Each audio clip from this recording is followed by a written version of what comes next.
Eccoci qua, buonasera. Ciao Ciao Marco, Ermanno, buonasera a tutti, bentrovati, come bentrovati. stai? Tutto Bene, tu bene? come Bene, stai? bene, Pronti? bene. Calde le mani? Seratone incredibile ragazzi, con ospite eccezionale, Sì, uno dei stasera. miei chitarristi preferiti in assoluto, che mi hai fatto l'onore e il piacere di Ah, figurati. invitare. Per me, Ok, David, è sempre un piacere, diciamo, condividerlo perché anche io ho una passione per la sua musica e per le sue cose, quindi penso che sia un grandissimo assolutamente. artista. Assolutamente, quindi non tardiamo e direi di chiamarlo dentro. Signori e signori, Mr. David Grissom. Ciao David, welcome. Ciao, Welcome on board. grazie. Ah, tutto in Thank you so italiano much. stasera. Only everything Italian. Yeah, buonasera, yes. Not, yeah, Yeah, buonasera, yes. yeah, yeah, yeah, yeah, It's correct. yeah. But you stay in Italy sometimes. How many times? Do you remember? Oh, in over the years, 10 times probably, Times. with different people, Ah, different people, yeah. yeah. And Good. I'm very anxious to come back, looking forward to it. You know that you have a dinner waiting for you, right? Yes, as long as you bring the truffles. Absolutely, my friends. I know that's your favorite Tartufo. tartufo. It's your favorite, but it's also mine. So I think many Italians love truffles. So and the real truffles, not the not the chocolate, because sometimes people think Yes. We don't have them here. We don't have real truffles here. it's a little bit difficult to find. I know. You know that I live in Toronto, and when they bring truffles, they say, "What we are talking about?" Anyway. Ok, saluto tutti. Just an introduction in Italian, David. Saluto tutti. C'è già chi mi sta prendendo in giro, giustamente. Paolo Belletti, ciao Marco, occhio il tuo inglese, la gente si lamenta. There is someone that are kidding me because I had a comment on my video that they claims about my English. Sorry for that. This is what can I do. So, ok. Allora, buonasera a tutti. Allora, come sempre vi consiglio di venire su YouTube, chi è su Facebook. Vediamo, infatti ci sono un po' di persone su Facebook perché si sente bene e si vede bene. Anche su Twitch, questa sera tra l'altro sto trasmettendo anche sul canale Twitch, se avete piacere di andare lì. E quindi this is a very special night to have David with me.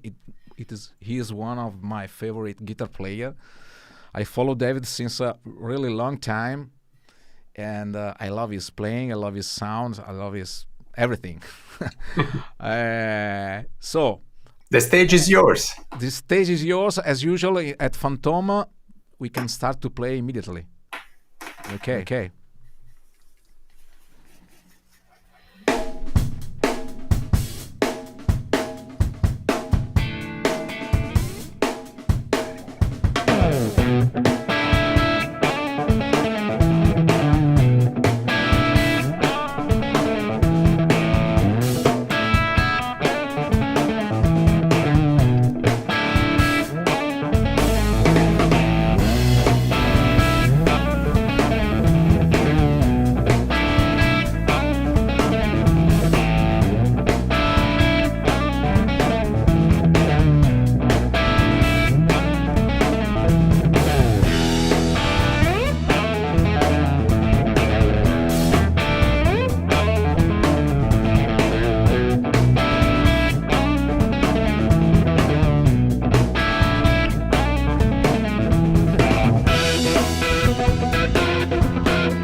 man. Yeah.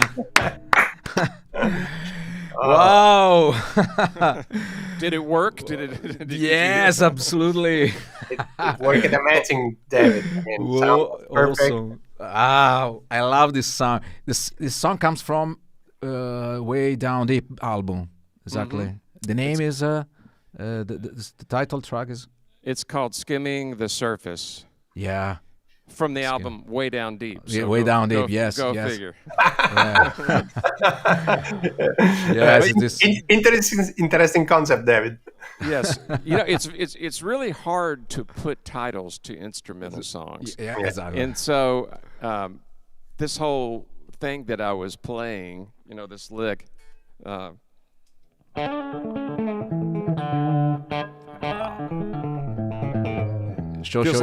It feels like skipping across the water.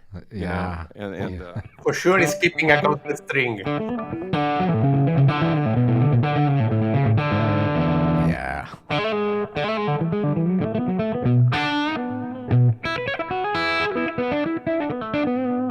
so that's kind of where the title came from. That's what it felt like. I'm skimming the surface, you know. Yeah. It's a great album. I mean, Yes, absolutely. It's all albums are really nice. They're beautiful, but this is my favorite. Absolutely. Yeah, and probably me too. It's the best. It's the best sounding one. I know that. Yeah, and then, exactly. J.J. Johnson on drums and Chris Marish on bass, and we cut it in an afternoon. I mean, I did some guitar tracks ahead of time, but all the tracks were cut in about 6 hours. The whole record. Those guys are beautiful. The first song is amazing. So when you put the album in the car, in the stereo car, the car start to run immediately. Is fantastic. It's so. What's the first song? Oh, it's Flim Flam. Yeah. Wow. Yeah. Marco is like a kid in a toy store today. Yeah, absolutely. Well, I've heard Marco play, so he's good, huh? He's good. Yes, yeah, but he's really good. I'm so inspired by you, David. Your sound is amazing. Also, your style, your playing is. To me, it's a very special night. It's a dream. I have to thank Ermanno because I didn't imagine that one day I have this opportunity to have David here. It's a cross link because I have to thank Jeff Megerlane for introducing me to David. I mean, and even for connecting me with David always is and he's here. So I mean, the last time you had a great time also with Jeff. And hey Jeff, how are you? Ciao Jeff, ciao Angus. Angus Clark is here as well. I mean, guys, sorry for the Italian. Se non lo sapete, immagino che avete già visto Jeff l'altra volta, ma andatevi a vedere anche Angus Clark, il canale di Angus Clark, magari lo portiamo anche. Sì. Hey Angus, I'm saying Marco that you should be next on this channel as well. I mean, absolutely. You are all my friends for sure. So, let's start with a typical question is how did you start? What is your inspiration? Why you started to play guitar? The Beatles, probably. It's a good inspiration. and top 40 radio. When I was a kid, I had a transistor radio next to my bed, and there was a couple of great stations in Kentucky where I grew up, and I just grew up listening to all these pop songs, but I got Revolver, from the Beatles record, and that I was playing drums a little bit at that point, and then when I heard Revolver, I was like, I no longer wanted to be Ringo, I wanted to be George. So, that kind of got me on the guitar thing, and luckily in my neighborhood there was a guy that taught me how to play House of the Rising Sun and Sympathy for the Devil. And wow. then we I could play this. All of a sudden I was playing songs, and he taught me a few Hendrix things, and then he said, you need to go take lessons from my friend Philip. And Philip turned me on to B.B. King and Albert King and Magic Sam and the Butterfield Blues Band. And then there was, in Kentucky where I grew up, there was folk music, a lot of bluegrass and country music that influenced a lot of what I do. And And then when I was like 16, I found a jazz teacher, like a guy that was a really good jazz guitar player, and he kind of got me, taught me a lot more about theory, and I found about Wes Montgomery and Kenny Burrell, and so all those influences, kind of melted together into this thing that some people say sounds like me. I don't know, but it was also before you could get on YouTube and hear everything, and to me that is overwhelming. But in where I grew up, you had to really look for music, and when you found something that felt good, that resonated with you, it was like, you could really sink your teeth into it and spend time with it. And there wasn't 100 people telling me what I was doing was terrible or sucked or I wasn't cool or whatever. You didn't have that chatter coming back at you. Okay. Nice. And when you start with to play seriously in a gig, so can you continue your history of the music? Because I knew you with Storyville. This is the band that I started to listen your album, but you had some experience before, of course. Can you tell us something about your history? I played with guys in high school. I got together. I played in a band that had 2 drummers, and we played a bunch of Allman Brothers songs. I played in a funk band where I was the only white guy in the band, and just all those things in high school. And then I moved to Indiana for a while and played in 3 different bands. A country band, a rock band, and a blues band. And then just realized all the music I loved was in Austin, Texas. And I went down and checked it out, and it fell completely in love with the city and the scene here, and flew home, packed up my little Honda Civic, and drove back down, and I've been here ever since. And when, within 2 weeks of being here, I started playing with Lucinda Williams. That was my first, real gig in Austin. And then I shortly then also started playing with Lou Ann Barton, the great blues singer. And because I was playing with Lou Ann, I could go to Antone's nightclub every single night for free and hear the best music in the world, and I was there every night. So I soaked all that up. And then a year later, I got the gig with Joe Ely, and did that for 6 years. That was unbelievable. It was like, that's where I became a musician, was in that band with Joe. Then John Mellencamp for 3 years, and from John Mellencamp, but then I joined Storyville. Okay. I bet that with John Mellencamp was an interesting experience. I know you told me some little... Shh.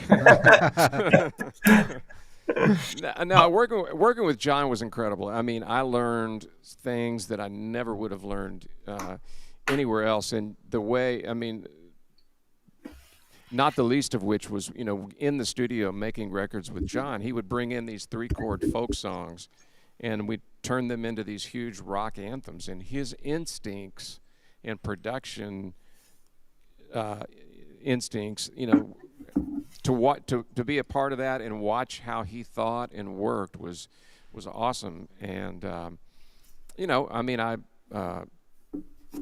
of a sudden I went from playing for 500 people to 20,000 people, and I could buy guitars that I dreamt about my whole life. It was an amazing period in my life. But it also, towards the end of my period with John, I did 3 weeks with the Allman Brothers, and when I went, I filled in for Dickie Betts, and when I went out with the Allman Brothers, all of a sudden I realized this whole thing that was missing from my current job, and that was improvising and solos, and it was all about the music, and it wasn't like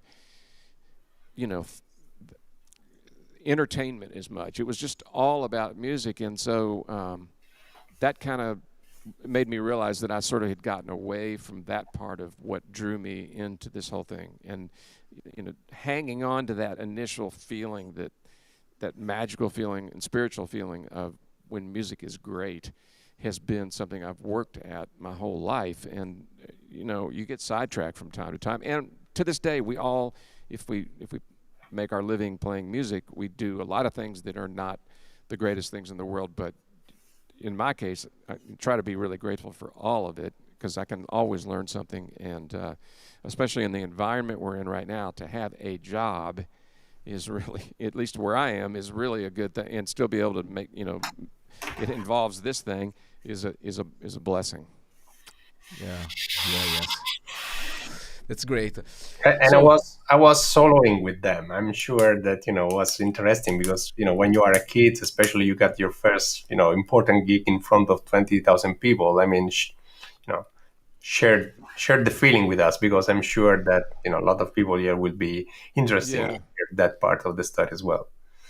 Well, I'm going to be perfectly honest that when I was in high school and I found, you know, I got into the Allman Brothers, I dreamt about what it would be like to play those songs, because I learned those records, you know. I bet we all that are here probably have a dream of playing with some band, and, you know, if you end up doing, I'm sure that's why I ask.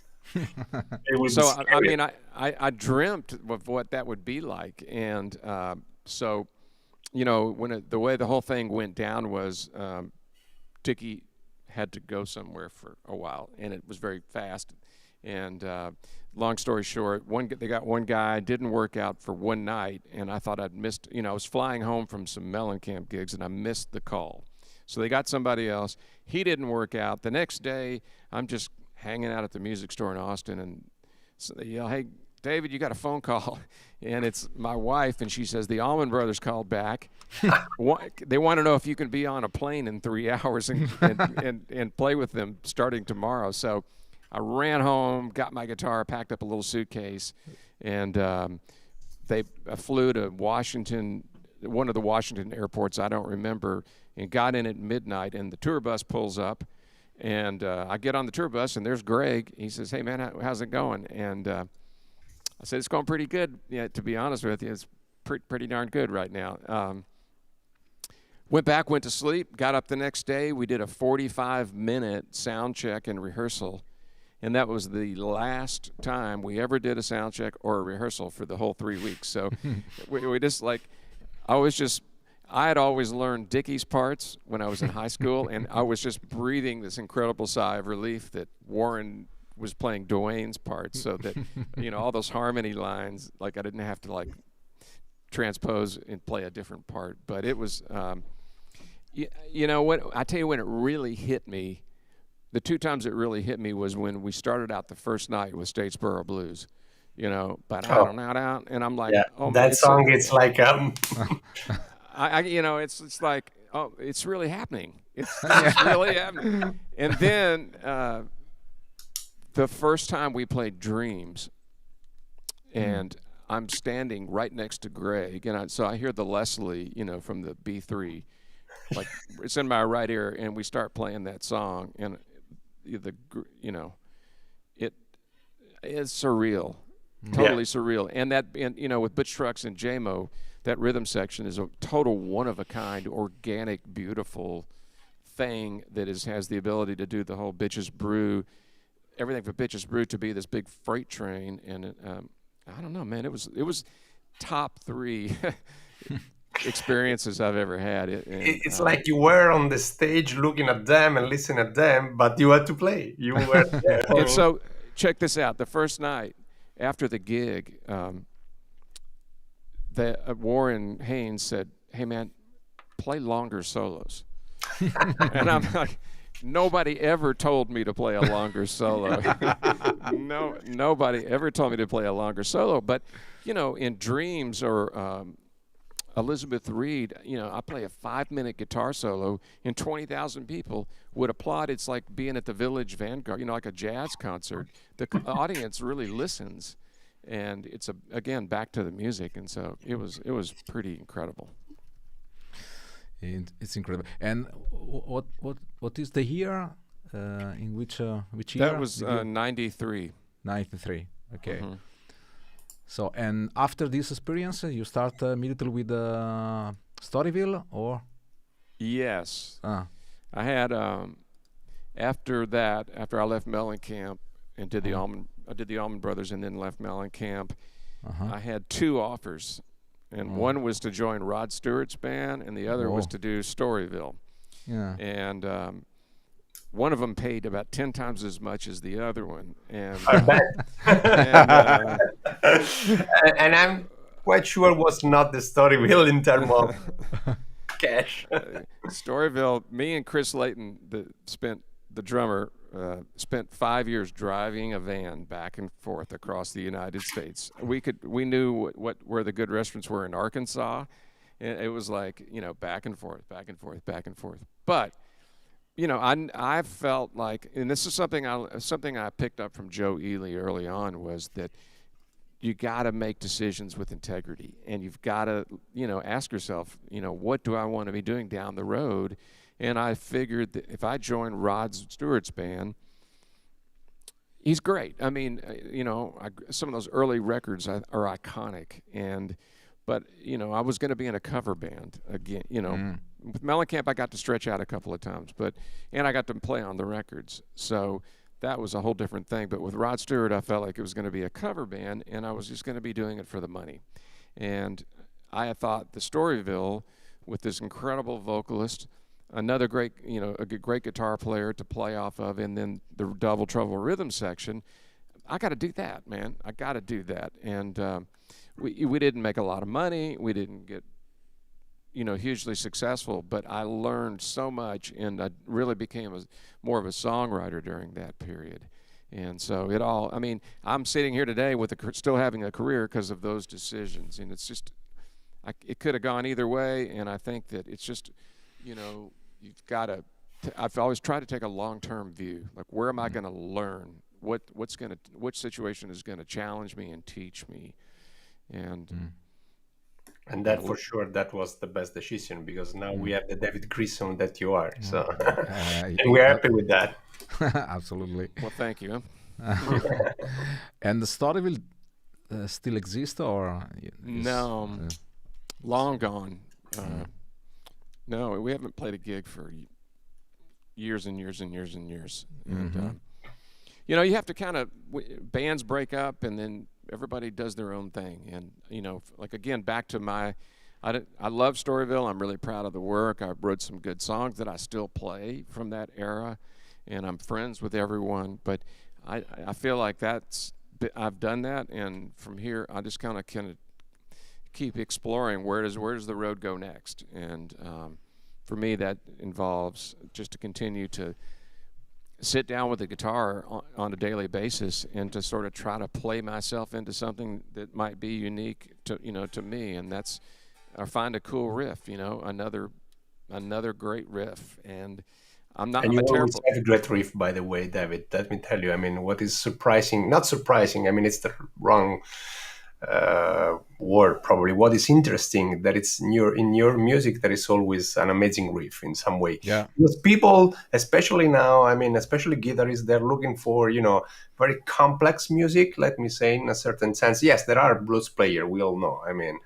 That's the thing. But especially in new generation, the new style of music, the way they play guitar, it's looking for a lot of harmony, complication, weird chords, beautiful chords, don't misunderstand. There are a lot of beautiful things. And people think that riff is no more current in a certain sense. While in my opinion, what really make a difference and a mark, and then goes in your mind because you remember a song for a riff, for something. That's totally. It's like whether it's, John Mellencamp and all those great instrumental hooks that start the songs, that weren't there when he wrote it, that the band came up with. Or if it's AC/DC, Back in Black, it's like the minute it starts, what's getting ready to happen. Immediately, Rebel Rebel. 20,000 incredible, great guitar riffs over the years. You really got me. As soon as that starts, and a lot of the writing I do starts with that. If I can just find that. The song I started out with today was, I found that sort of weird open string thing that I just fell into that. And that's when I'm talking about practicing my way into something. I'm a terrible practicer. I'm totally undisciplined. And, you know, there's so many things I should be practicing. But, you know, you look at Instagram and there's about, on a daily basis, I see 500 guitar players that are playing At least stuff that I can't even begin to play. And it can be daunting. And so what I try to emphasize to people, guitar players, musicians, whatever, is to try to find your voice. You know, don't be swayed by the internet. Don't let people talk you out of something that you feel close to or that you feel is good. Because if you feel that way, it is good. And the greatest gift we all have is our own voice. And you know, I go back and forth between this jazz guilt. I didn't study hard enough. I don't know enough arpeggios. I don't know all the modes of the harmonic minor scale. You know, I just. Who cares? But we love you at anyway. At the end of the day, I just want to write a better song, and I love great lyrics, and I love good songs, and I aspire to write that. And every now and then, I get lucky and write one. You know, for every good one, there's 20 mediocre ones, and instrumentals are just as hard as songs with lyrics, because with the lyric you have the story, you know, the vocal to tell a story, and with instrumentals I find to be just as challenging. Totally. Okay, there is a question from our friends from Marty Freelance. I have a question for the guitar guest friend. What was the only one that most influenced your playing, and if you could make a comparison with what your current instinct to see the notes is now? I don't understand the second part of the question. Maybe for David it's even more difficult. I think the first part of the question is asking who really influenced your playing. Yes. So I get that question a lot, and it's very difficult for me to pick one person. So I kind of I have to give you several, and and I'll tell you a little bit why. So initially, B.B. and Albert King, that primal blues thing, were really that really got me. And then around the same time, I found out about Doc Watson and Norman Blake, the bluegrass guitar players. And I still, even when I have a distorted electric guitar, play some stuff that I got from Norman Blake. So I still love to listen to those guys that really grew up and live and breathe that bluegrass stuff. Hendrix, Wes Montgomery, Duane Allman, you know, the early ZZ Top records, the first three ZZ Top records. The first three are amazing, yes, I agree. And then the first two Roy Buchanan records, the Canadian guy. The first two, because the way he mixed all those styles together, really, it was like all of a sudden it was giving me permission to mix everything I just talked about: jazz, blues, bluegrass, rock, southern rock, all together into one thing, because that's what he was doing. And also the sound he got on those first two records, which to me, it changed after that, but those were the prime years. So those are the main guys, I guess. You know, I mean, Michael Brecker, the saxophone player, the way he phrased that rhythm, his rhythmic phrasing influenced me. It doesn't have to be a guitar player, you know. I mean, Little Walter's harmonica playing, just so expressive, you know. And I think the second part of the question, if I may try to, you know, reconvey in some way, was trying to ask you how now you translate when you were listening to them to your current playing. I think that's probably what he was saying. You know, I didn't think about it too much. I really just didn't think about it too much. And I would learn solos from Duane Allman, from B.B. King, Albert King, and try to really get inside what they get it to feel the way they were playing it, not just the notes. And then I tried to learn Doc Watson and Norman Blake, and didn't ever really get it together. But those things just kind of, they morphed into this thing. And it was like sometimes, you know, when you grow up in a small town and the internet is not there now, I could find one song on a record that would I would just take that one song. Like, for instance, there's a Crusaders record named Chain Reaction, and Larry Carlton plays this solo on one song, and it wasn't the whole record, it was just that solo. And so it was just the way, I don't know, it all morphed into this thing called a style, and I didn't think about it. I didn't try to do that. I totally agree. I think that, as you said, people that develop its own voice, there is a lot of influence in the voice that you develop, but at the end you develop your own voice and you don't even know how all the influence that you learn or just listen maybe translate into that voice that is probably coming more from your soul. Because I think that for you, as many other great guitarists, I think, playing, it's like expressing something, right? It's trying to translate the mood, the soul, or something that you want to say in some way. And it just come out as a music. That's the reality. Yeah, I mean, for me, it's music has been the way that I connect with something on a spiritual level, and not to be overly, I'm not like, this is not like a Buddhist or a Zen thing. It's just true. I mean, like with the times that I've experienced improvising and play something I've never practiced, never played, it's an amazing feeling. And so yeah, I mean, in studio and live are two different things, and the energy that you pick up from playing with other musicians in the studio is different than live, and I like the pressure of the studio, of having to come up with things in a hurry, because so much of what I do, it's an acoustic guitar and a vocal, and you've got a whole band sitting there, and it's usually up to the electric guitar player to come up with the hook, and you got to do it like that.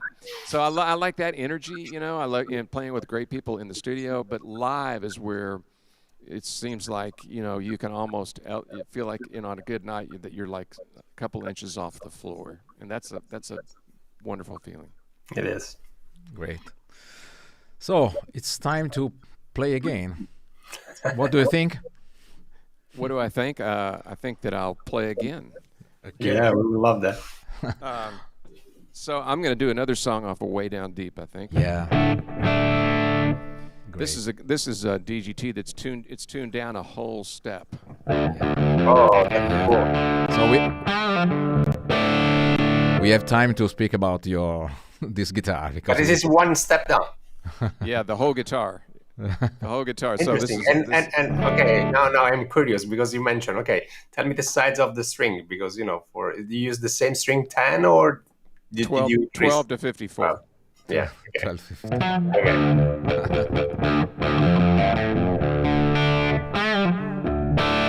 Yeah. But it sounds very nice. Very big. Okay, let's hear the song. All right, wish me luck that I press all the right buttons. See. All right. If I don't put it in the chat, that I need to fix something. Mm-hmm. All right.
I'm sorry that you cannot hear all the applause of the other people.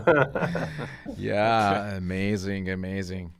Sounds This amazing, David. this album is fantastic, guys. I suggest you to listen this album because it's absolutely fantastic. I Way know the down deep. album of David, by the way.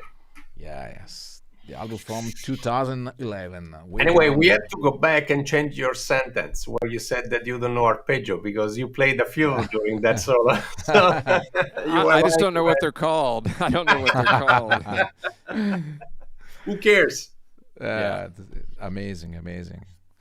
There is a There are a Daniele- lot of questions, Marco. Maybe you want to. Yeah, yes, I read the question. Daniele Bazzani, who will be my guest next the next show. David played at Big Mama Club in Rome with Joe Haley. Joe Haley, the sound engineer, told me I never heard someone play so loud without bothering me. You see, this is true. Your sound is amazing. And about your sound, there is a question. And could you tell us something about your gear, especially PRS guitar? Why did you choose this guitar? Okay, so I you have a long. chose, that's a long answer. So if you have time, Yeah. I'll tell it. Yeah, yes, We do. Yeah, you have a So- long time. Well, I mean, first of all, today I'm playing through, these mainly I'm the PRS DGT, and then I don't know if you can see it right here, but I've got my PRS DG30 Oh, head. It's right that's here. what I It's was right- going to ask, in fact. Yeah, it's my PRS signature head that we spent about 2 years designing from the ground up, and then I have a 412 cabinet in my amp room over here that it's mic'd up, so you're hearing it is the amp, and then my pedal board just has 4 pedals on it, and so that's what I'm playing through today, and I chose. I kind of found PRS. I mean, when I moved to Austin, everyone was playing a Stratocaster, and that's the only guitar I had was a Stratocaster, and something inside me told me to get a different guitar. And in Guitar Player magazine, I saw this ad for this thing called a Paul Reed Smith, and it was seafoam green, and that was almost enough to get me interested in. So I got that guitar, and at the same time I got that guitar, I got a 50-watt Marshall, an old 50-watt Marshall. So it changed everything. I was playing a Stratocaster through like a Mesa Boogie amp, and when I got the Paul Reed Smith and the Marshall, it changed my whole. It just opened up this other world, and to this day, I just like the fact that unfortunately for me, when I pick up a Stratocaster, I play a little differently. I play like the Strat wants me to play a certain way, and a Les Paul sort of wants me to play a certain way. I have both, and I love both, but at the end of the day, it was just sort of actually there was a conscious thought about it. Like, I need to play something different than everybody else here. And, there were Snickers, and there were like, oh, look at that thing he's playing, but you got to shut all that out. You can't let people do that to you. And so I met Paul at a guitar show in 1987, and we've worked together ever since. And maybe it was 86 that I met him. I was like barely old enough to drink. And we have been working together ever since. And it's been a wonderful opportunity for me to work with this brilliant guy who's not only an amazing gifted designer and engineer, but a great guitar player. So when I say, it doesn't feel right, or it needs, there's a reason the bridge needs to be a certain height off the body, and there's a reason I want to add a 1/4 inch of mahogany to the back of the body.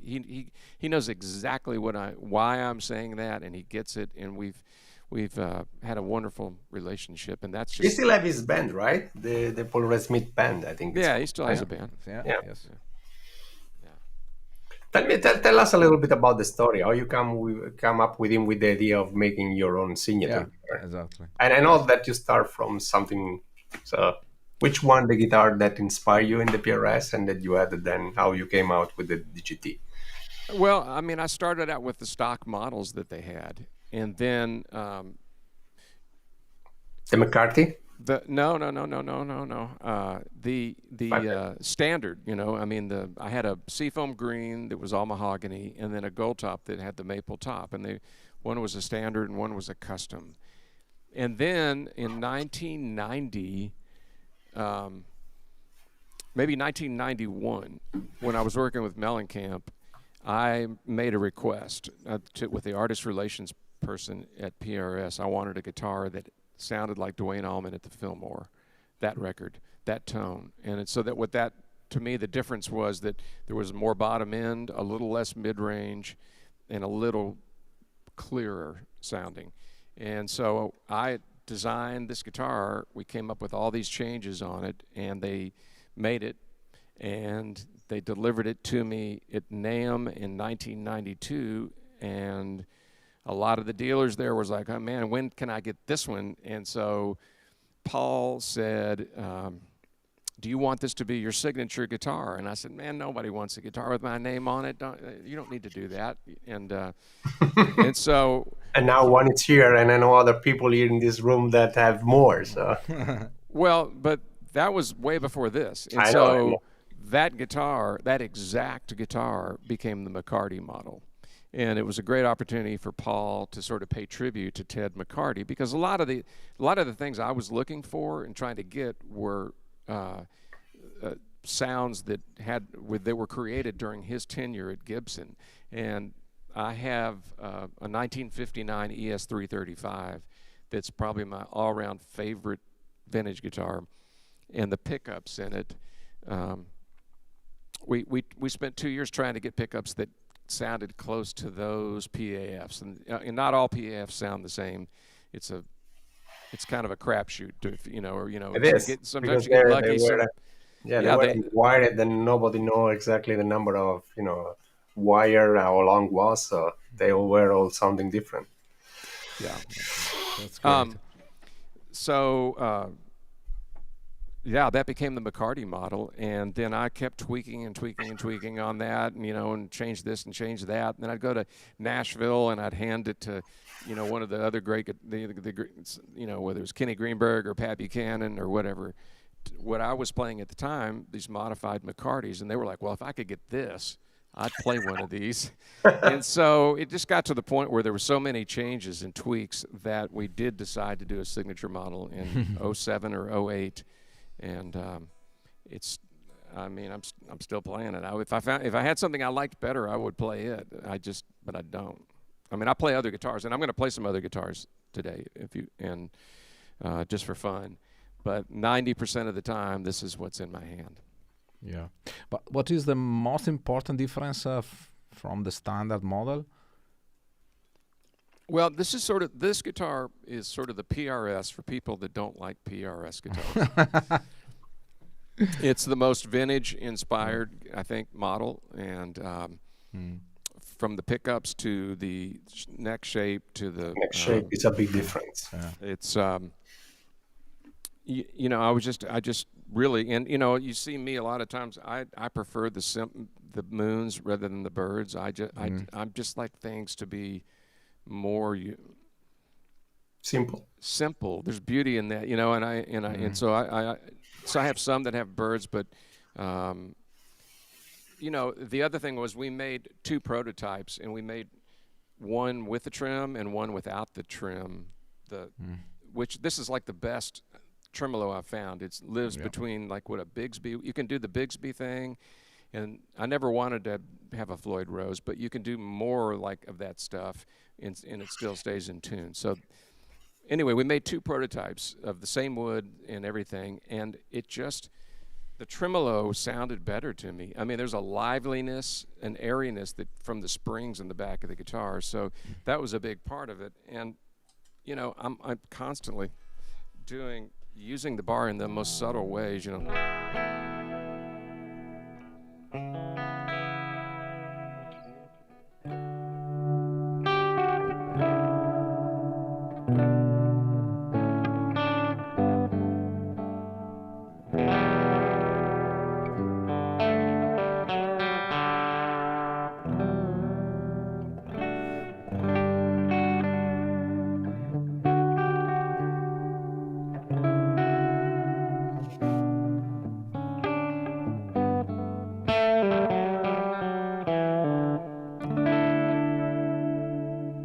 so it's not like not a lot of dive bombing things. It's just that little tremulous. It's like a chorus, similar to a chorus, because there's a modulations of the tail of the sound. It's very, very nice. Can you make a tour of your sounds with the pedal from the clean and distortion?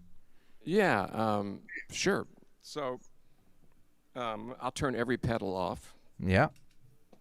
And my whole approach is that when I turn the guitar all the way up and I hit the guitar hard, I want it to be to be breakup.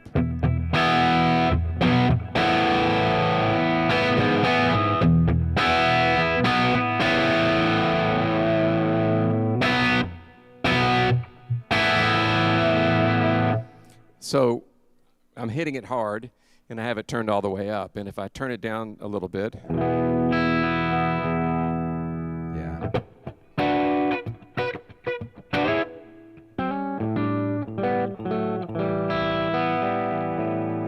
it cleans up, and you can, with this guitar, you have a single coil thing here.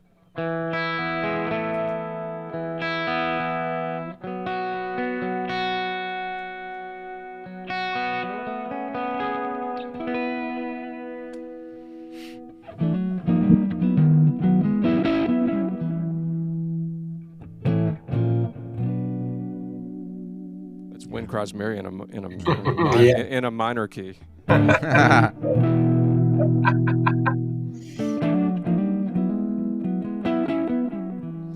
So all I did was turn on some delay for that and then put it in single coil, but even if I don't put it in single coil, I can just turn down and clean it up.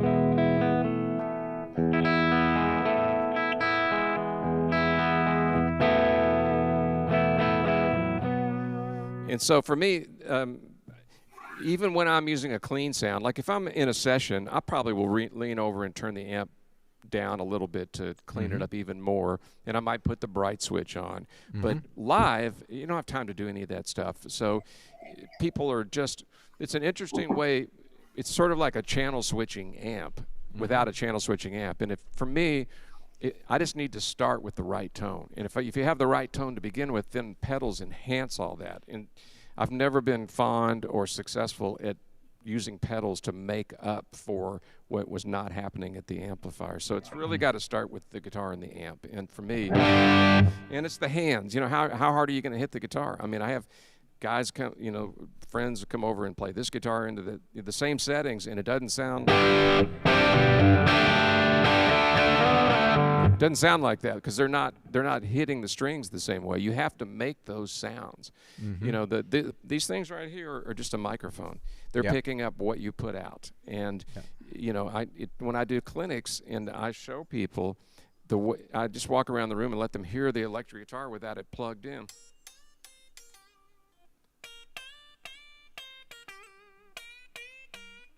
I mean, I'm popping the string and hitting it really hard. If you go, I can't make that sound if I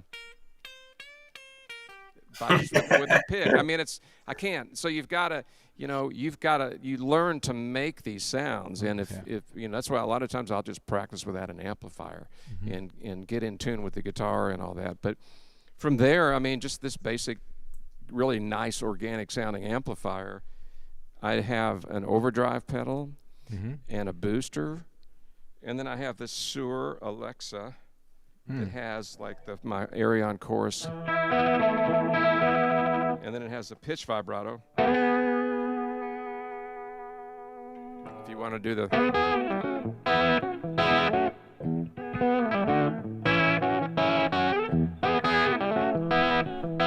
Lonnie Mac magnetone thing. So it's got both those sounds in there.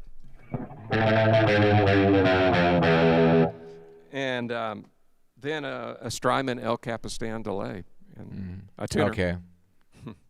Very nice. Well, that's what's on this board. And when I go to the studio, I have a whole lot more stuff. But you play a lot of open string, David. I mean, I saw other people in the chat was asking about that, and I want to translate in some questions because I love it too. Is this coming? I know that it's blues, but I mean, in your style, it's a little bit more than just blues. It's coming from the bluegrass, the country, that kind of stuff. Yep. Yeah, because it's very interesting. I mean, it makes you also a little bit unique. I mean, in a certain sense, in my opinion. But I mean, this is my opinion. Well, it is coming from the, like the bluegrass, things are, people, they capo up and down so they can play, a lot of times just so you can play out of G.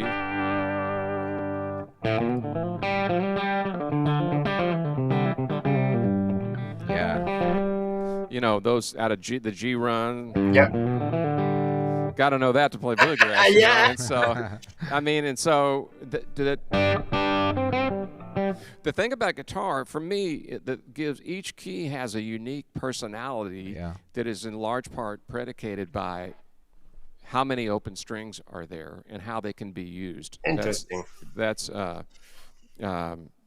Yes, I use a Jeter GRISSOM signature overdrive. I have it on the board. That is on here. I saw that, and I saw my name come up in the chat. So anyway, so like, obviously the flat keys, the jazz, E flat, B flat, don't lend themselves to a lot of open strings, but rarely in Americana, rock, blues do you play in those keys unless you're tuned down a half step. So I just incorporated, these Norman Blake things, Yeah.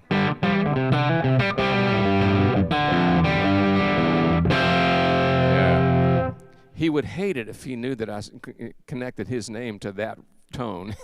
But I mean, it's just like he never played that riff, but that became my song Way Down Deep, and it comes from the bluegrass stuff. And then I thought, one day I had this sort of, a lot of guitar players out there probably figured this out way before me, but I had this sort of epiphany that if the open strings worked in this first position, I could also use them when I was playing up here. So when that opened up a whole world, and that's what that first song.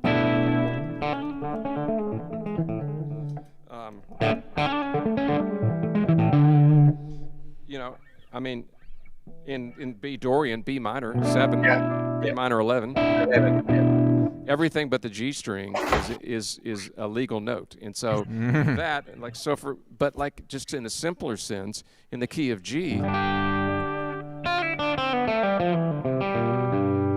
every string is part of that. So you can go up here, G, G7.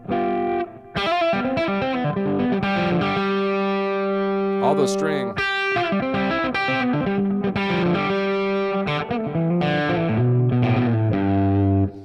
Key of A, A7.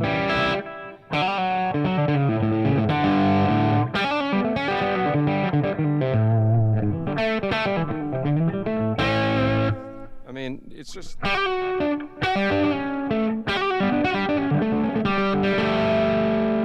So that, that's. Yeah, it makes things very musical because it's like having a pedal. I love so much. This is one of my favorite playing of David. I loved so much too when he play such that style.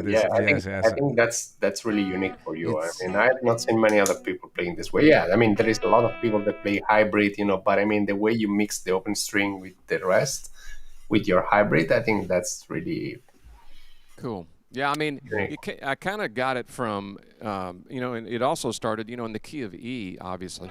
We all... And then Billy Gibbons, in Blue Jean Blues, Yeah, that's...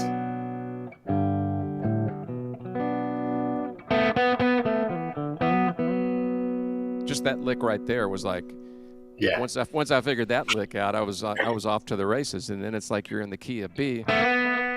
That open B string.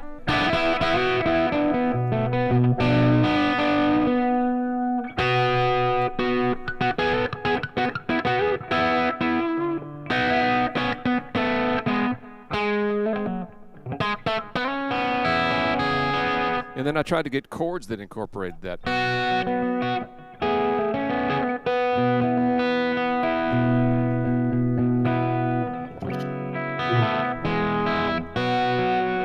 So all those chords have the open B string ringing through them. And I found something to do tomorrow.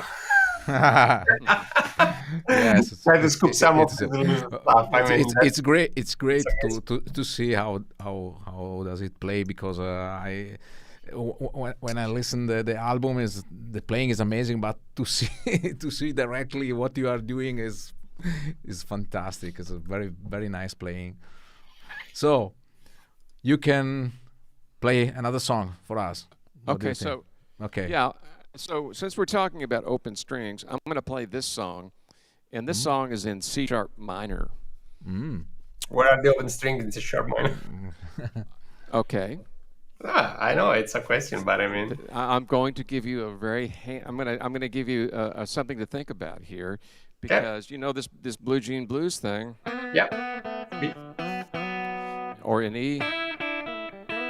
We always think about that top note being like the tonic, Yeah. you know, and Yeah. so in C sharp minor, Exactly. it's like the Spanish Castle magic, yeah. I don't know what it is. That open string here, that B is the flat 7.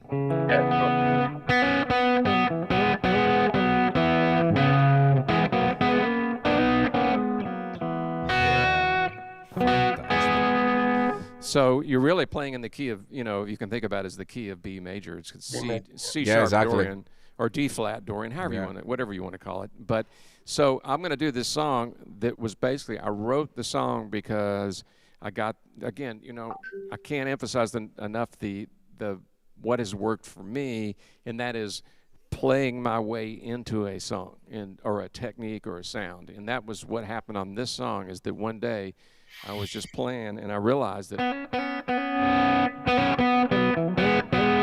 man, I love that sound and I need to write a song.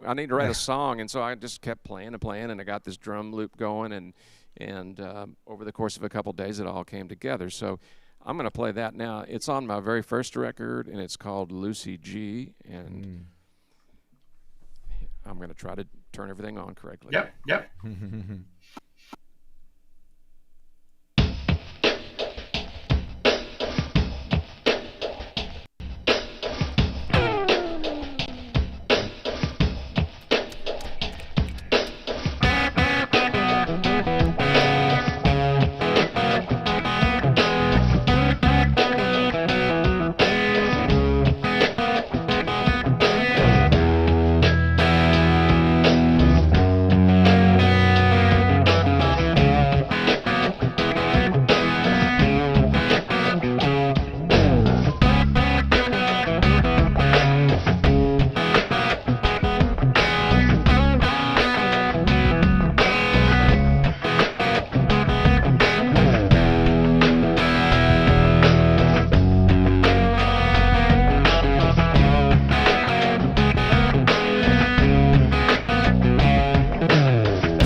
Yeah. Yes. Awesome. I didn't. That the ending snuck up on me. I didn't want to stop. We want to continue to listen. Don't worry for the backing yes. track. You can keep going. There were a few questions, David, if you don't mind. Some, clearly we're going back to your influences and things like that. But I think mostly was trying to define your styles. Well, not Exactly. even styles, There are several genres, questions. which, I know that you call the Americana. So maybe you want to explain a little bit more that kind of stuff. And because, it's clearly not blues, it's clearly not funk. It's a lot of things together. I know where it's come from, but maybe hearing from your voice will be nice. Again, it's just music. taking all these things. It's like, gumbo. In Louisiana, they make gumbo, where It's very good, actually. It's a stew, and they just throw whatever's left over, they throw all these things in there and mix it up, and this thing comes out. And so, to me, it's just all these influences that I grew up with, and I guess it's hard to talk about. I don't know. I just didn't filter out things. Like I've never my records are like. A real record company wouldn't know what to do with me, because I write songs that don't have a lot of guitar playing in them, and I write instrumentals that are all guitar, and I just like it all. And the beauty of the era that we're in right now, the good things about it are that I can sit in this room and make a record and put it out on my own without a record company telling me, you can't do that, or how do we market this. It's not about marketing for me anymore. It's just about writing a better song, and trying to stay grateful that I get to do this. And so, I have over the last year in this sort of closed-in environment with no gigs. I've been really lucky to work in this room for other people, playing guitars tracks for records, a lot of records. I have a lot of sessions, and I've had a lot of time to sort of ponder, where do I go from here? And these little moments keep coming back to me that remind me of when I was younger, what really turned me on, and why I wanted to learn more, and why I kept going. And I've just been doing some more thinking about that, and not feeling compelled to keep up with every guitar player out there. I mean, there are so many guitar players that are just, mind-boggling technique, and pedal boards bigger than than my house, bigger than this room. And it's like, I love it. I mean, I love all that too, but that's not me. And so just trying to, at this point, I don't really think when I improvise, I don't think on a good, unless I'm having a bad night, then I'm thinking too much. And when I'm in the studio, the secret to coming up with parts and riffs and things like that are just getting rid of whatever I think somebody else would do. I don't ever want to, unless this producer says I need, give me, what Reggie Young, whatever, pick anybody. If they give me specific instructions, then I have to know enough about that, whoever they're talking about, and be able to sort of cop that thing. But at the end of the day, it's just mixing up all these different styles into my own thing. And I'd love to say that this was this grand master plan that I had when I was 15 years old, but it just happened. And so I guess if you take away anything today, that my advice and my hope for you is that you will honor your voice and your instincts, and not get caught up in what other people tell you to do. You should be doing. Now you got to remain humble and learn from people, but you have to separate out this toxic internet environment, which is like 90% negative, seems like sometimes on some of these chat rooms. And so-and-so's no good, or, and it's jealousy, and it's this, that, and the other. And I'm like, there's like a lot of chatter about some pretty famous guitar players. And I'll listen to those guys. I'm like, how can you say he's not good? He's incredible. You may not like his style, but, if you don't have something nice to say, maybe you shouldn't say it. I mean, it's... Yeah, or just stay silent. Yeah. Exactly. But I know you also sing, isn't it? A lot. And one question for you: what is important to sing? Is important or not?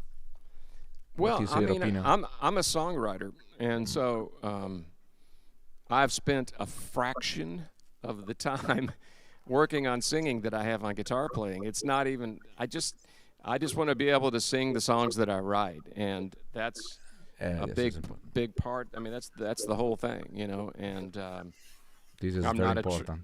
not a trained singer, and I would probably do a lot better if I got a real singer. But I don't know. I just write this. I write songs all the time, and I want to. And if it's a good song or a song I feel close to, there's a reason I wrote it, and therefore I'd like to share it with people. And so yeah. The other day I was on a Zoom call. I was telling you earlier, and my whole system went down. For this, there's 80 people that I'm supposed to play for with tracks and everything, and it all broke. And so I just took this guitar and played songs and sang with no, and I mean, like, it was a good thing I could do that, But it's like two different people. It's almost like two different people. It can be that way. You have to kind of change the mode from singer-songwriter to guitar player. But again, I'm trying to merge that so there's not that big of a gap. Yeah, but I still remember that night at Umbria Blues, and I mean, you were singing and you were great. I mean, people was so, I mean, I can say people was appreciating so much what you were doing. I mean, that's great. I mean, and your voice was sounding great. I mean, I know that, many guitarists, and me, including me, not because I'm a good guitarist, but I know that I don't like when I sing, but at the end, it's always what you want to transmit in terms of emotion to other people, and the other people will receive. It's not just because you are Frank Sinatra, then it will make difference, in my opinion. I understand what you're saying, but I mean... Yeah, I mean, I'm not comparing myself to these people by any stretch of the imagination, but I've always loved the way Bob Dylan sang and the way Tom Petty sings, and, these are guys that they're not like trained perfect singers, but they have character. And, at the end of the day, man, I want character and soul, and you can polish things to within an inch of their life. I want the real deal, Yeah.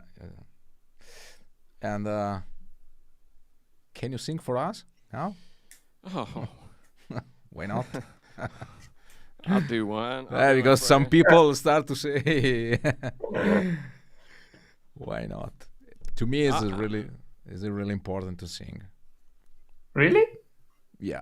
I'll tell you. Let me tell you this much: if you're a guitar player out there and you want to get hired, learn to sing background vocals. Background, it's fine for me as well. But me being a main singer, I had a cover band initially when I was the main singer. I mean, I'm not a good singer as well. Anyway, and then to me it was too much destructive from the guitar. You know what I mean? I had to play only a few reeds, man, and another guy to do everything because I had to be focused on singing when I was singing.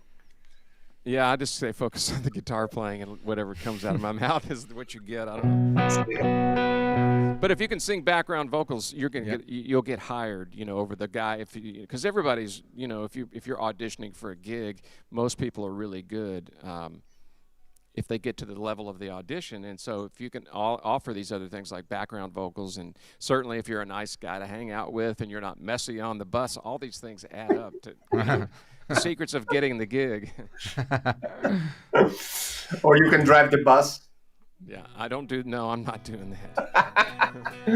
No, not you. I mean, anyone that want to be hired. I mean, at least I've seen guitar players that had their commercial license and they would drive the bus. Okay.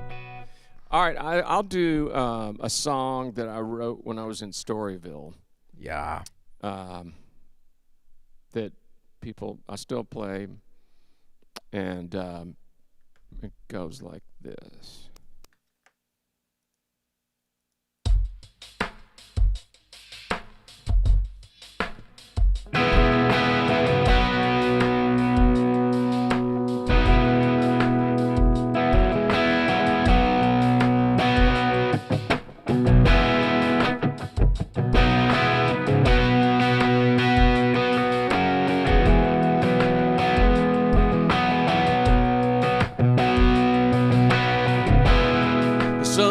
Sometimes she flies so high,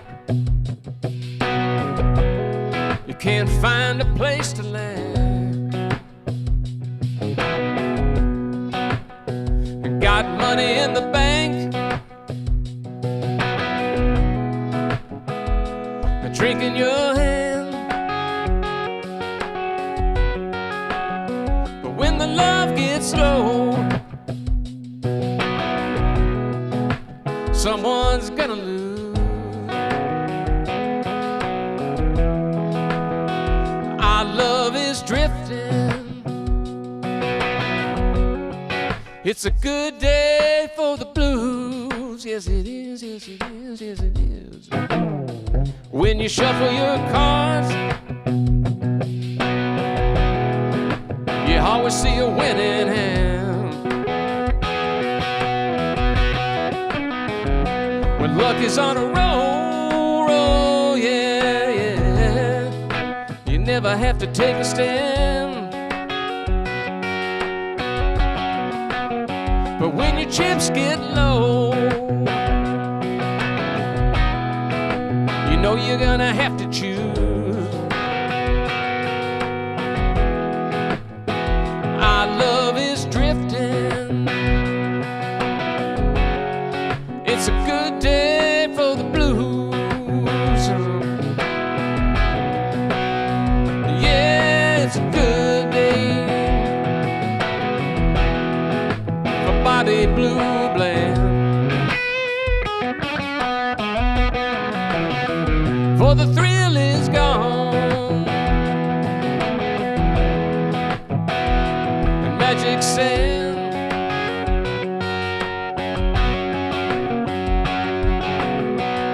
Whatever it takes, I'll do what I can do to bridge this river that runs from me to you. Our love is drifting. It's a good day for the blues.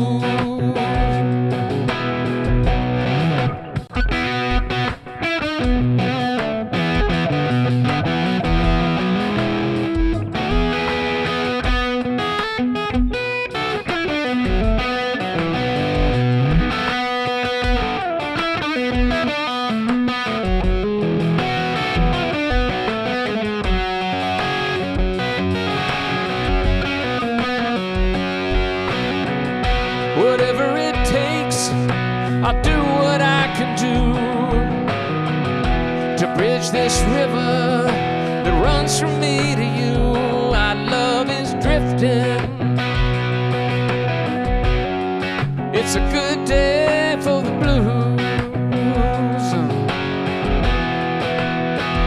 Our love is drifting. It's a good day for the blues. Our love is drifting. It's a good day for the blues.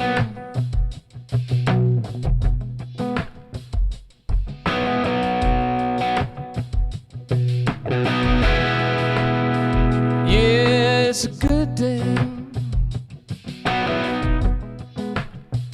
Oh, it's a good day.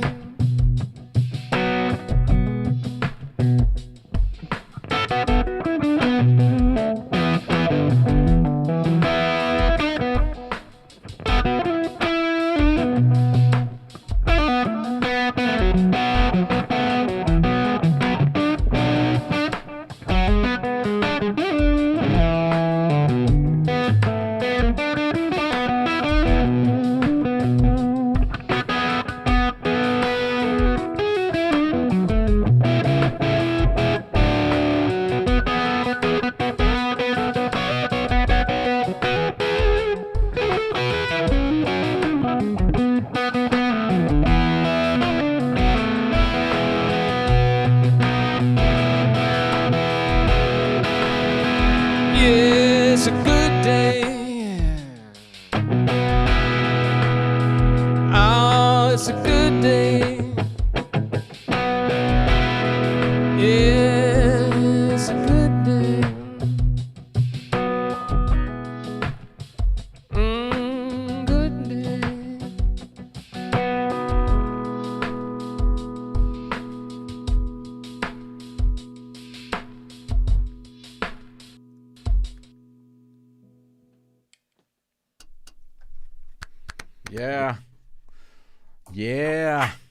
So great voice. Great voice. Great voice, David. What are you talking about?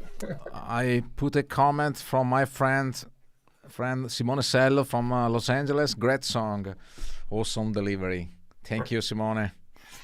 Very nice, very nice. There is a very this comment is. I love the way you were using the G. I mean, I know it's not a G bass, but I mean the way you were using in the chord structure the G bass, and the kind of groove. Yeah, it's very Keith Richards. Very interesting. Yeah. Keith Richards in a certain sense. But Keith Richards, also Mick Jagger, like the voice from Mick Jagger. I remember a bit. So very nice. Very nice. You can do it too without the capo. Just use your little finger to. Yeah. Or tune it to G. Yes. Or tune it to G. Yeah. That is great because only the drum line, no bass, and everything by voice and guitar. Amazing. Yeah, that was just a drum loop I played. And there is a question regarding your composition. How do you start to make your composition? Where you take the idea? Songs come from every direction, and so sometimes I start with a guitar riff. Mm-hmm. Sometimes I have a melody. Oftentimes I have chords and a melody that suggests something to me lyrically. Sometimes I start with just a title. Somebody will say something, and I'm like, there's a song. And so, I try to be a good listener when I'm out and about around people, and when I'm reading, I try to, there might be a phrase in a book that it almost like it jumps off the page at me. But if I have a title, I can start a song. If I feel good about the title, if it's not, if it's something that I relate to, or I can hear possibilities of how would you write that song. So it can happen, a musical idea, a guitar riff, some chords and a melody, or a title, or a phrase, or everything is different.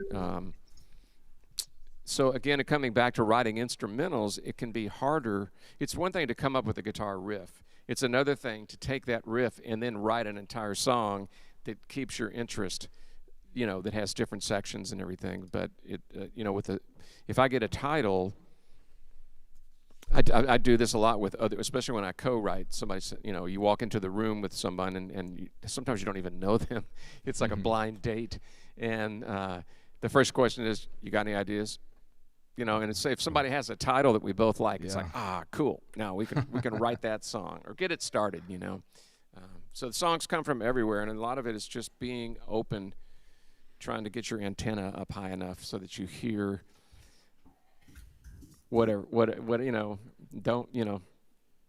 The universe tosses ideas out all the time. So the question is, are you there to receive them? And to me, it's an organic process. I've never been really good at being the super disciplined songwriter, writing every single day and co-writing 3 times a day. I've never done that, but I don't know. There's a lot of different ways to write songs. Do you wake up in the middle of the night with music in your mind, with a line of music in your mind? Actually, that last song, I woke up at about 5 in the morning and I had the whole song in my head. See? And interesting, yeah. It does not happen to me very much anymore, and I don't know why. But because you're tired, you have to sleep and rest. Yeah, I work too late sometimes. I'm over here till 2, 3 in the morning. I'm kidding. My wife is up really early, and it's. But yeah, I mean, more so now, I really just have to sit down and do the work, and try to, again, through books and movies, and especially lately because we haven't been out in public, having conversations with people. So you can't pick up on that. So for me lately, it's just been trying to.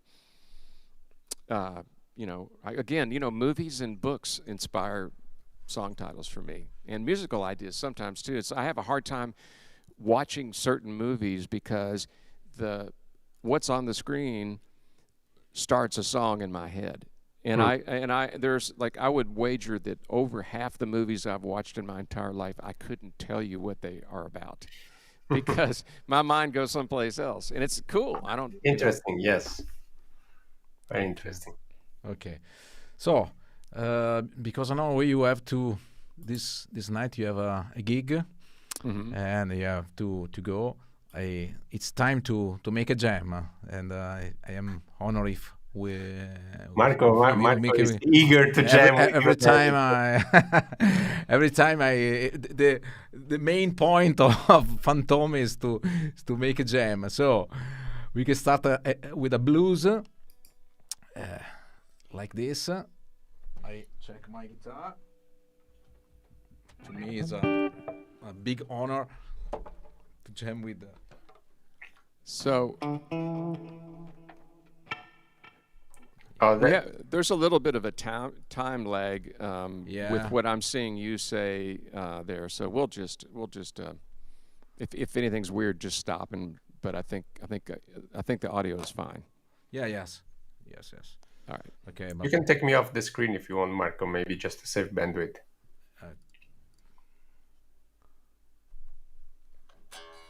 No, I don't think so.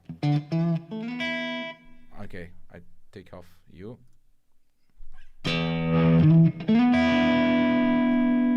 Okay, it works. Then. Yeah, if I start playing and I'm out of sync, stop, and I might have to refresh my browser or something because Okay. There's a little bit of a lag, but Yeah. if not, Okay. we'll just keep playing. Try to refresh. Well, if I do, I don't want to kick myself off. If I refresh, will it? No, don't problem. You can refresh. No, don't worry. Okay, if I go away, I'll be right back. Yes, don't worry. Refresh. Ok, just a moment. Ok, magari così ricapitoliamo in italiano intanto che Sì. lui fa il refresh, nel senso che, vabbè, insomma, mi sembra che David sia un artista, eccolo qua già qui. All right. Ok. Is any better? That's better.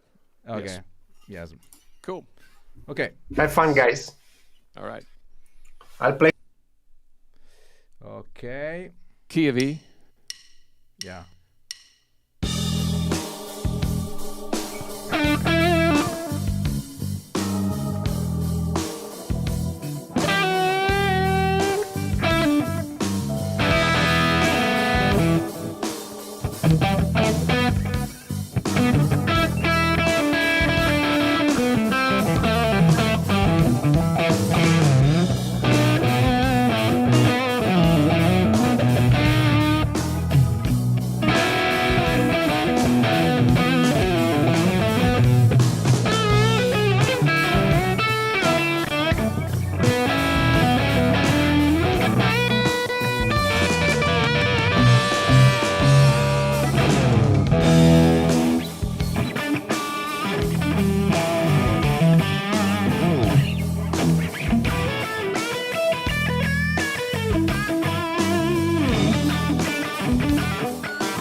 Okay, thank you very much, David.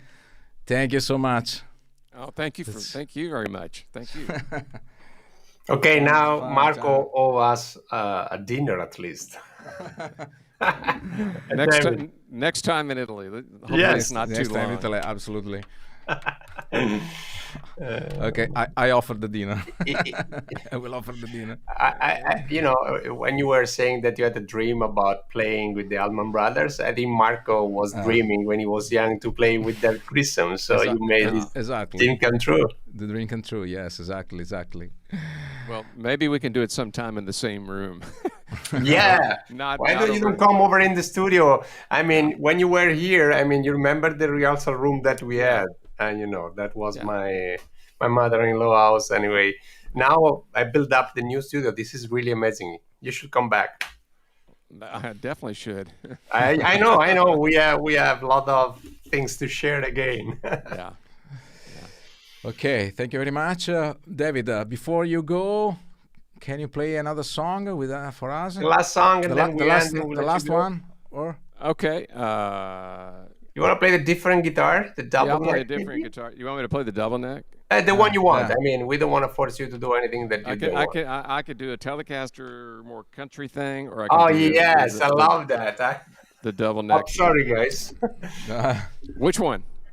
I mean, I love Telecaster with country style. I mean, actually, recently I'm in that kind of trip too. All right. I've got this old piece of wood here. Now, same sound because you just plugged your guitar in the same settings of the amp, right? yeah. Yeah, Yeah, I'm just telling to people, because I know that we have a lot of gear fanatic in channel. Marco's channel, we have a lot of gear No, fanatic. but I am absolutely agree. I don't want to change my setup when I change my guitar because it makes no sense to me. This is the setup and this is play. But also I've seen David as use the same my theory. So the sound as is start from the amp, and you have to hit the guitar to play with dynamics. This is really important to have the maximum expression, dynamic and feeling of the playing. This is amazing. And to me, it makes no sense to change the sound if you change the guitar, because otherwise there's not anymore a Telecaster. I have to. I have to feel it is a Telecaster, not the same sound of PRS. Well, this is an old Telecaster, and it has a really... tell us the year. It's a 52. 52. Yeah. And this pickup is very very hot, and it's my favorite Telecaster I've ever had. So it still sounds like a Telecaster, but it's very fat. Yeah.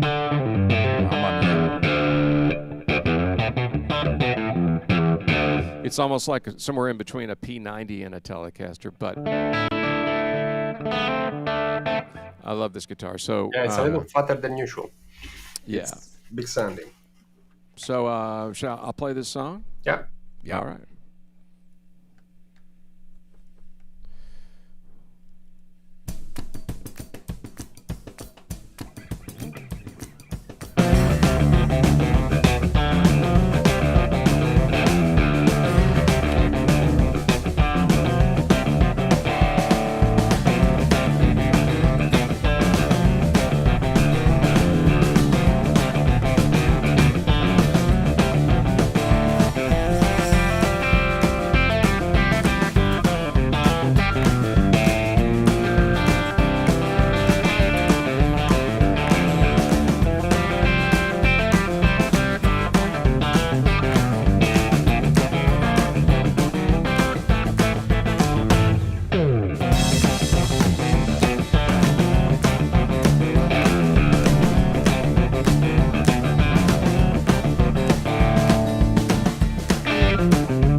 Bravo. Yeah. What a Bravo, fat bravo. sound. Really fat sound. Yeah, this is a really fat telly. If I play it through a deluxe reverb, it definitely gets more James Burton-y, but yeah, I love this guitar. It sounds like David Grissom, by the way. I can Yeah. It comes back to what we were talking about before, these things here. Okay. Thank you very much, David. To me is an honor to have you here to my show. Thank you for having me. It's and your future project. What will you do? What is your project? Going to the Saxon and play, maybe? I'm gonna go play tonight, and then I'm gonna go play Tuesday. This is nice, and good, of course. Starting again. So I get to, hopefully I've really gotten used to making, doing sessions in here, and I have to say that I've gotten used to doing that, but I really would love to come to Italy and Europe, but mainly, especially Italy, sooner than later, and so hopefully maybe we're looking at next spring. I don't know. Next Timber Blues at least. Yeah, that would be fun. And I just my immediate plans are to try to play well tonight, and then wake up tomorrow and maybe write a good song. Correct. And it's a good plan. Thank you, David. Thank you very much, David. Have a nice night for your gig tonight. Thank you. Thank you. You too. Thank you, Ermanno. Thank you for David. Thank you to David. It was nice to see you. I mean, not in person this time, but I mean, yeah.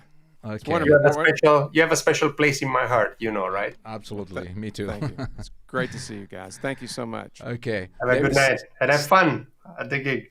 All right. Thanks. Ciao. Okay. Thank you so much. See you. Thank you to everybody, and see you next time. Thank you. Ciao.